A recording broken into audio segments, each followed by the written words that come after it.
Альберт Эйнштейн 1879 жылдың 14 наурызында кедей еврей отбасында дүниеге келді. Алғаш рет Мюнхендегі католиктік шіркеуде білім алған. Шіркеуде оған діни түсініктерді оқытса да, ғылыми кітаптарға қызығушылығы артып, ақыры ғылым жолына бет бұрған. Гимназияда оқып жүрген кезде, Альберт қиын оқушылар қатарына жатқызылып, тәртібі жайлы мұғалімдер арасында көп әңгіме жүреді. Ол математика мен латын тілі пәнінен басқа сабақтарға көңіл бөлмеген. Эйнштейннің басты еңбегі салыстырмалылық теориясы.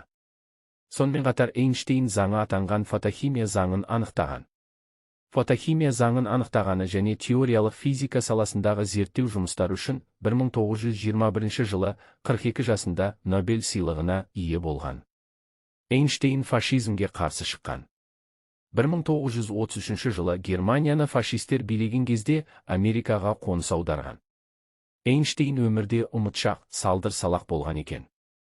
Ол өз үйінің мекен жайын керек кезінде есіне түсіре алмай қалады екен. Ол өзі небір жаңалықтар ашып, оны құпия сақтаған. Өлерінің алдында ешкімге көрсетпей өртеп жіберіпті.